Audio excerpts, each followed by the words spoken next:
สวัสดีค่ะชวนทำขนมนมเนยง่ายๆกับ Easy Food by ชยาค่ะคลิปนี้มาชวนทำคัพเค้กวานิลาไส้ครีมคัสตาร์ดคาราเมลค่ะสูตรคัพเค้กชิฟฟ่อนวานิลาเนื้อนุ่มสอดไส้ครีมคัสตาร์ดคาราเมลหอมๆทานคู่กันอร่อยมากๆค่ะสูตรเค้กง่ายๆเราไปดูวิธีทำกันเลยค่ะเริ่มแรกเราทำครีมคัสตาร์ดคาราเมลกันก่อนค่ะใช้ไข่แดง3ฟองตีให้เข้ากันค่ะจากนั้นใส่นมสดลงไปตามด้วยแป้งข้าวโพดค่ะคนส่วนผสมให้เข้ากันจนแป้งข้าวโพดละลายดีคนไข่แดงไข่และแป้งข้าวโพดจนเข้ากันดีแล้วจากนั้นนำส่วนผสมไปกรองผ่านตะแกรงหรือผ้าขาวบางค่ะเสร็จแล้วพักส่วนนี้ไว้ก่อนค่ะต่อไปเราไปทำคาราเมลนำน้ำตาลทรายไปใส่ในภาชนะจากนั้นนำไปตั้งไฟเปิดไฟอ่อนๆปล่อยให้น้ำตาลทรายละลายเมื่อน้ำตาลทรายละลายดีแล้วใส่น้ำร้อนลงไปค่อยๆใส่ลงไปนะคะเวลาใส่ลงไปเขาจะฟูค่ะถ้าใส่ลงไปทีเดียวอาจจะตกใจนิดนึงค่ะ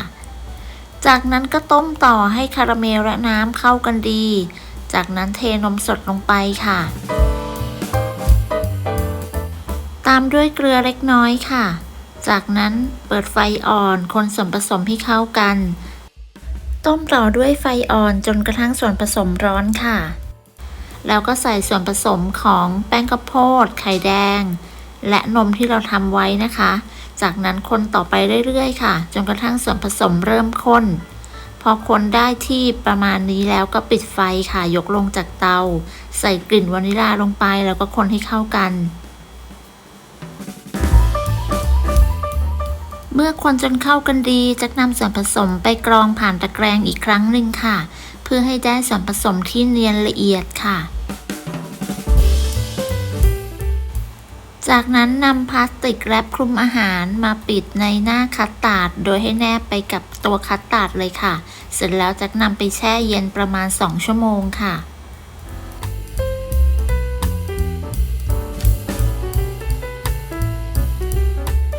ต่อไปเราไปอบคัพเค้กค่ะเริ่มจากการเปิดเตาวอร์มไฟก่อนเลยค่ะจากจะอบที่อุณหภูมิ160องศาก็จะวอร์มไฟไว้ที่170องศาเพื่อป้องกันไฟลดลงจากการที่เราเปิดปิดเตาค่ะต่อไปก็ไปแยกไข่ค่ะจะใช้เป็นไข่ไก่เบอร์2จำนวน3ฟองแยกไข่แดงและไข่ขาวออกจากกันโดยระวังอย่าให้มีไข่แดงติดไปในไข่ขาวค่ะและควรเลือกใช้เป็นไข่สดใหม่นะคะไข่ขาวของเราจะได้ตีขึ้นง่ายค่ะและเค้กก็จะได้ไม่มีกลิ่นคาวด้วยค่ะแยกไข่เสร็จแล้วเราไปทำส่วนผสมของไข่แดงกันก่อนค่ะ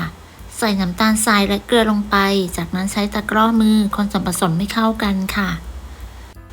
ต่อไปก็ใส่เป็นนมสดน้ำมันพืชและกลิ่นวานิลาค่ะสามารถเปลี่ยนเป็นน้ำมันมะพร้าวหรือน้ำมันรำข้าวหรือน้ำมันคาโนล่าได้ค่ะคนให้เข้ากันจากนั้นก็ใส่แป้งค่ะร่อนแป้งเค้กและผงฟูลงไปในส่วนผสมจากนั้นใช้ตะกร้อมือคนให้เข้ากันด้วยความเร็วจนกระทั่งไม่เหลือเม็ดแป้งค่ะเมื่อคนเข้ากันดีแล้วเราพักส่วนนี้ไว้ก่อนค่ะต่อไปเราไปตีไข่ขาวค่ะไข่ขาวจากไข่ไก่เบอร์2จำนวน3ฟองตีให้ขึ้นฟองหยาบเล็กน้อยจากนั้นใส่ครีมออฟทาท่าถ้าไม่มีสามารถใช้น้ำมะนาวหรือน้ำส้มสายชูแทนได้ค่ะจากนั้นใส่น้ำตาลทรายลงไปจะทยอยแบ่งใส่เป็น3ครั้งค่ะจนกระทั่งน้ำตาลทรายหมดเมื่อน้ำตาลทรายหมดแล้วเราก็จะตีไข่ขาวต่อค่ะจนกระทั่งไข่ขาวมีลักษณะเป็นสีขาวนวลเป็นริบบอนตั้งยอดอ่อนปานกลางปลายงองุ้มประมาณนี้ก็ใช้ได้แล้วค่ะเมื่อได้แบบนี้แล้วก็จะตีต่อด้วยความเร็วต่ำอีก30วิเพื่อเป็นการตัดอากาศค่ะตีไข่ขาวเสร็จแล้วต่อไปเราก็นำไข่ขาวที่ตีได้มาผสมกับส่วนผสมของไข่แดงที่ทำไว้ค่ะโดยทยอยแบ่งใส่ไข่ขาวมาผสม3ครั้งค่ะแต่ละครั้งก็ให้เราคนตะล่อมด้วยความเบามือค่ะถ้าทำแรงอาจจะทำให้เป็นสาเหตุทำให้เค้กยุบได้ค่ะ เมื่อใส่ไข่ขาวไปจนหมดใช้ตะกร้อมือคนตะล่อมแล้วขั้นตอนสุดท้ายจะใช้ไม้พายช่วยในการคนตะล่อม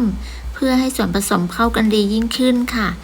เสร็จแล้วก็นำไปตักใส่ถ้วยค่ะจะใช้เป็นถ้วยเบอร์3217ใส่ในปริมาณเกือบเต็มถ้วยค่ะวันนี้จะทำได้ทั้งหมด17ถ้วยนะคะ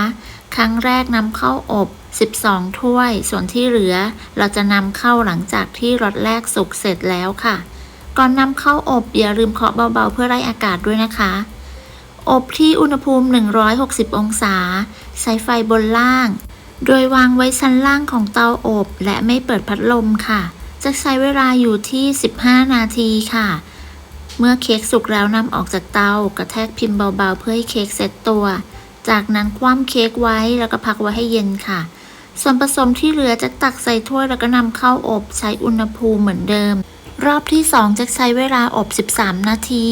ความนุ่มฟูของเค้กชุดที่อบรอบแรกเขาจะมีความนุ่มฟูมากกว่าค่ะแต่ก็ไม่ต่างกันมาก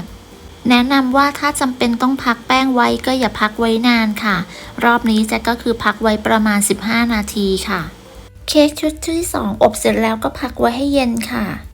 เมื่อคัพเค้กทั้งหมดเย็นแล้วนะคะเราก็จะมาเจาะรูเพื่อใส่ไส้ครีมคัสตาร์ดคาราเมลโดยใช้หัวบีบเจาะลงไปดูตามคลิปเลยค่ะ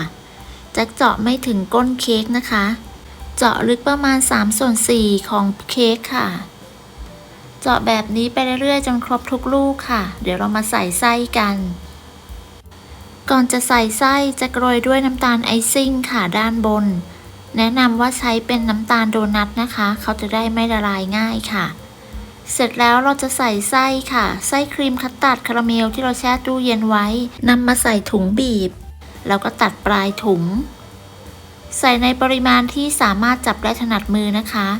ถ้าใครมีหัวบีบสำหรับฉีดไส้ก็ใช้แบบนั้นได้เลยค่ะตัดปลายถุงแล้วก็นำไปบีบใส่เนื้อเค้กได้เลยค่ะใส่ลงไปในรูที่เราเจาะไว้ค่ะ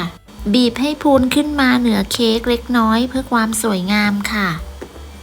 บีบเยอะๆได้เลยนะคะไส้ครีมคัสตาร์ดคาราเมลของเราหอมอร่อยมากๆค่ะทานคู่กับเค้กชิฟฟ่อนเนื้อนุ่มเข้ากันดีสุดๆเลยค่ะในส่วนของครีมคัสตาร์ดคาราเมลนอกจากเป็นไส้คัพเค้กแล้วก็สามารถนำเป็นไส้ขนมปังหรือไส้เอแคร์ได้ค่ะหรือจะนำไปจิ้มกับขนมปังนึ่งอุ่นๆก็อร่อยเข้ากันดีค่ะขอบคุณสำหรับการติดตามรับชมคลิปนี้นะคะถ้าเพื่อนๆชอบก็อย่าลืมไปลองทำกันดูนะคะได้ผลยังไงก็มาคอมเมนต์คุยกันค่ะและถ้าคลิปนี้มีประโยชน์สำหรับเพื่อนๆก็อย่าลืมกดไลค์กดแชร์กดติดตามเพื่อเป็นกำลังใจให้แจ็คด้วยนะคะสำหรับคลิปนี้จะต้องลาไปก่อนพบกันใหม่ในคลิปหน้าค่ะสวัสดีค่ะ